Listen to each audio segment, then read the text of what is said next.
Cette vidéo a été publiée par Maryse Varou le 11 septembre 2023. Bonjour à nouveau, merci d'être ici avec moi une fois de plus. J'espère que vous allez tous très bien. Mon nom est Maryse Varou. Voici la deuxième interview que j'ai eue avec Arisha, un Urma tigre mâle et adulte, qui est officier de communication à bord du vaisseau Avion 1, emblème de sa civilisation, en orbite terrestre basse. Les Urmas sont fondamentalement de grands félins tels qu'on les voit sur Terre. Une tête de félin avec un corps de félin, comme on peut s'y attendre, et non comme on les représente souvent ailleurs, comme un corps humain avec une tête de félin. Ils sont anatomiquement très semblables aux lions, tigres, léopards, etc., comme on les voit sur Terre, mais avec quelques différences importantes, comme des mains plus complexes avec un pouce opposable, quelques différences anatomiques dans les épaules qui leur fournissent un meilleur mouvement du bras, et des changements dans l'anatomie de leurs jambes et des hanches qui leur permet de se lever et de marcher confortablement sur deux jambes. Bien que les Urmas puissent encore courir et se battre en utilisant les quatre pattes, comme le fait un grand félin normal sur Terre. Et ils ont encore une longue colonne vertébrale pour pouvoir sauter et des jambes de félin courtes et puissantes. S'il vous plaît, prenez en compte le fait que je doive traduire cette interview en anglais et en espagnol, donc qu'une grande partie de la rédaction est la mienne.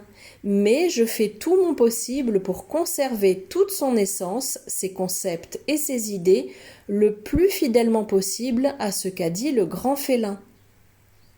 La traduction en anglais et en espagnol est assez difficile, non seulement en raison des limites de ces deux langues, mais aussi parce que le tigre n'a pas de lèvres humaines et qu'il parle souvent d'une manière bizarre.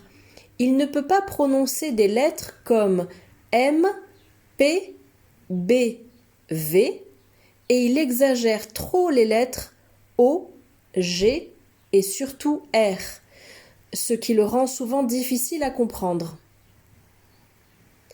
Il ne se réfère pas aux autres Urmas ni à lui-même en tant que personne, comme nous le faisons nous. Il se réfère à lui-même et aux Urmas en tant que félin.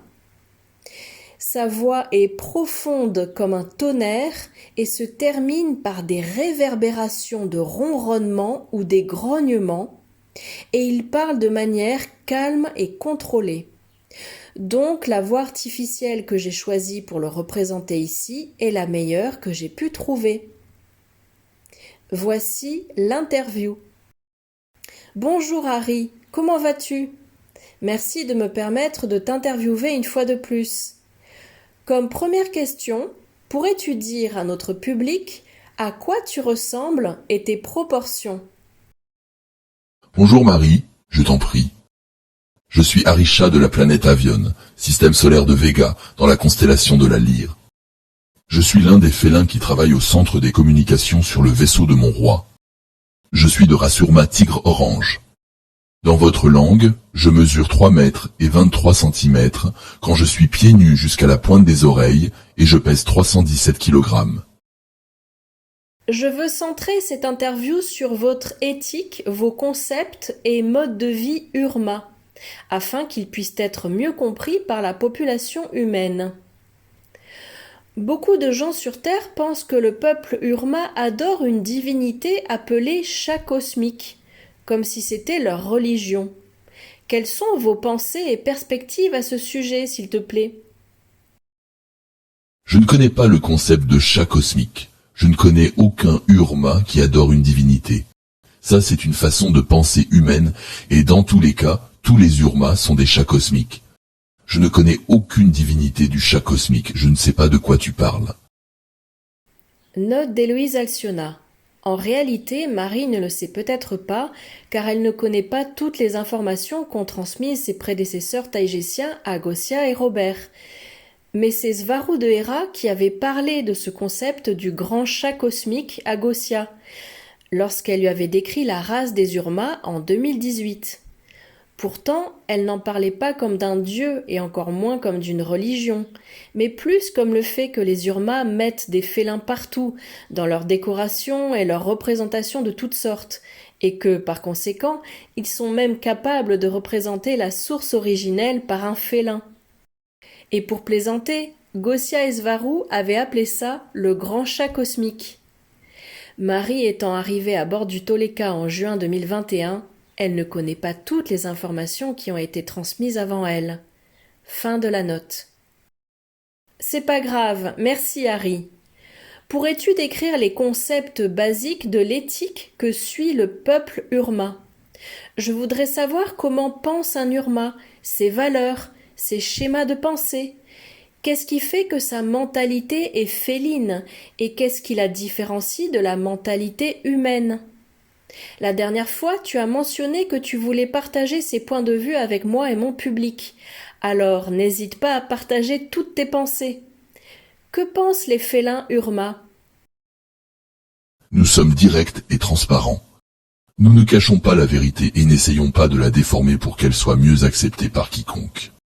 La vérité est fixée et elle est ce qu'elle est. Et si un autre être la prend mal ou ne peut pas la gérer, alors c'est à lui de résoudre ce problème, pas à nous.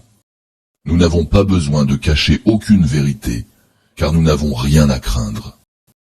Nous ne connaissons pas la peur, et nous sommes pleinement conscients de qui nous sommes et de notre pouvoir. Nous ne manipulons personne pour qu'il fasse ce que nous voulons. Nous demandons directement, et si la réponse est négative, et que nous ne sommes pas d'accord, nous nous éloignons simplement, et nous continuons notre vie, sans nous en préoccuper ni y penser. Nous ne réfléchissons pas en permanence. Ça, c'est une façon d'être qui est très humaine. Les humains ont tendance à tout analyser de manière excessive, à faire des suppositions et à agir en fonction de leurs conclusions, qui sont pour la plupart erronées. Et ils agissent de cette façon principalement par peur, et en s'attendant toujours au pire, tout en essayant de se préparer à cela, comme un mécanisme de survie. Les êtres humains ont tendance à souffrir beaucoup à cause de leurs propres idées, et des spéculations qu'ils font dans leur tête avec des données limitées. Ils souffrent beaucoup plus de l'idée qu'ils se sont faites, que de ce qui s'est réellement passé ou va se passer. Les humains souffrent surtout des idées qu'ils génèrent. Un Urma pense différemment. Nous analysons les données dont nous avons besoin quand c'est nécessaire, et nous pouvons même en tirer des conclusions. Mais nous ne souffrons jamais des spéculations que nous faisons. Les humains catastrophisent tout dans leur tête, et ils inventent des histoires complexes pour expliquer ce qu'ils ne comprennent pas et ce qu'ils pensent être une menace pour eux. Ils se sentent vulnérables et en souffrent beaucoup. Un Urma ne craint aucun avenir hypothétique, car nous savons que nous pouvons affronter et résoudre tout ce que la vie et l'existence nous réservent. Nous vivons dans l'instant présent et nous jouissons de notre bien-être tel qu'il est aujourd'hui, avec une totale confiance dans le fait que nous sommes intouchables.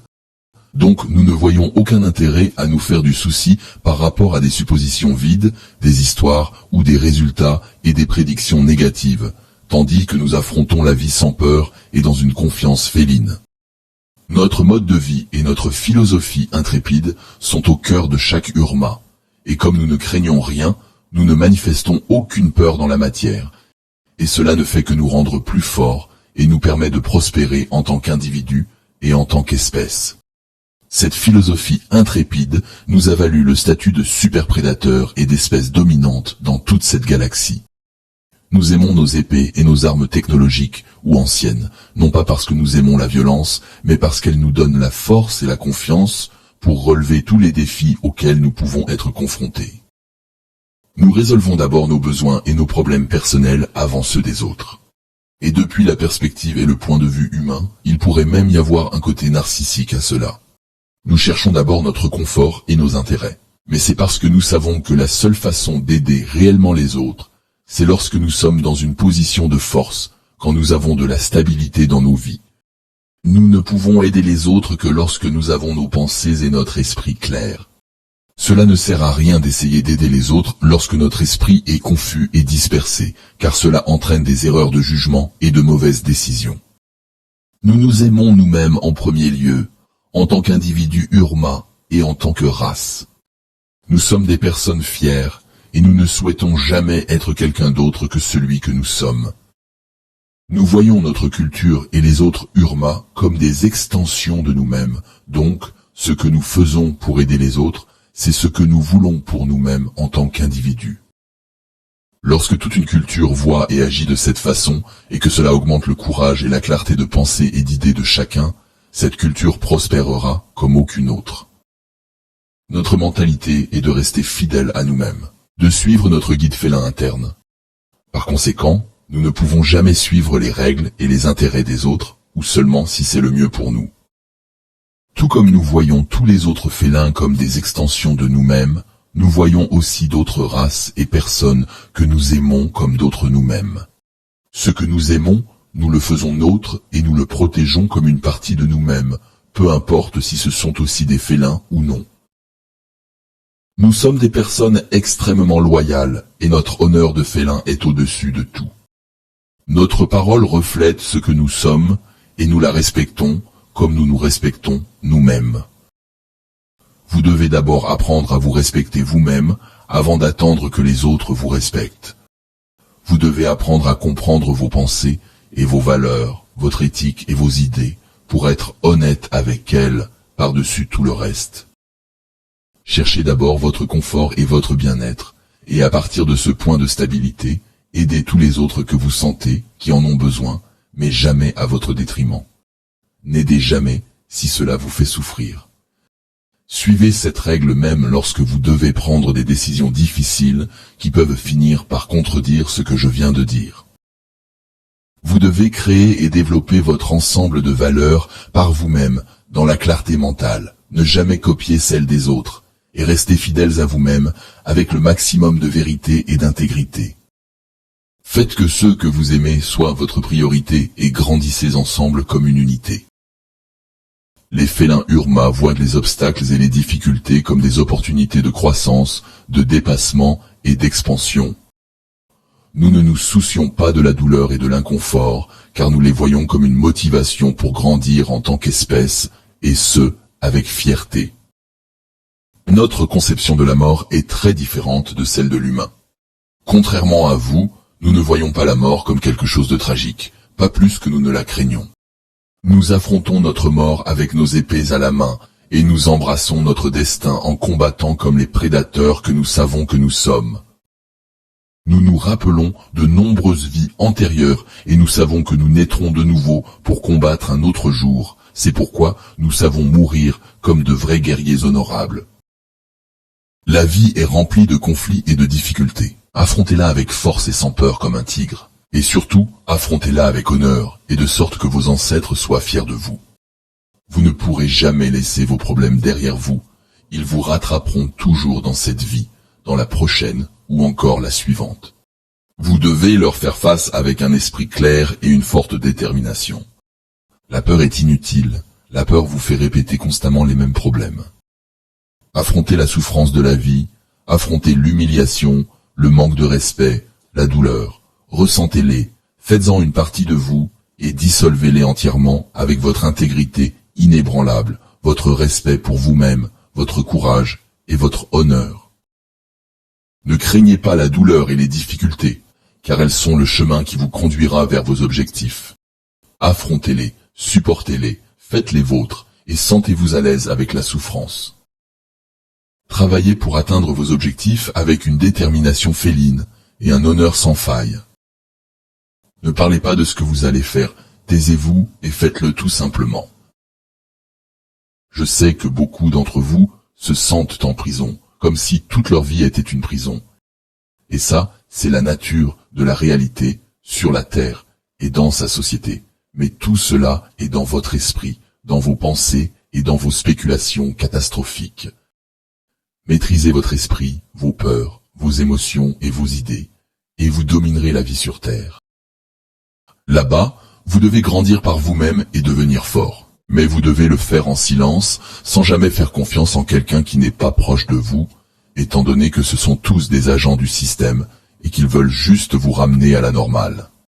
Ils ne veulent pas que vous grandissiez, ils veulent que vous soyez malade, confus et sous-alimenté, tout comme les prisonniers malades qui ne peuvent pas escalader les murs. Rappelez-vous d'une chose à propos de la prison de la planète Terre. Elle est principalement dirigée par d'autres prisonniers qui obéissent à d'autres prisonniers uniquement par ignorance, confusion et peur. Mais si un nombre suffisant d'entre eux en prennent conscience, alors tout le système s'effondrera. Les félins Urma sont des êtres émotifs, mais nous utilisons nos émotions à notre avantage et non à notre détriment. La clarté de pensée, la connaissance de soi et le respect envers notre intégrité et notre honneur sont ce qui nous permet de contrôler et d'utiliser ces émotions à notre avantage. Portez-vous bien, n'ayez pas peur, soyez forts, et je vous envoie un gros câlin de tigre. Merci Harry d'avoir fait passer ton message et tes idées. Arisha a accepté de faire passer ses messages à travers moi et ma chaîne YouTube, régulièrement et quand il le voudra. Alors, attendez-vous à recevoir plus de messages d'Harry dans un futur proche. Merci d'avoir regardé ma vidéo, de la liker et de vous abonner pour plus d'informations. Et j'espère vous voir ici la prochaine fois. Portez-vous bien et prenez soin de vous. Avec beaucoup d'affection, votre amie Marie Svarou.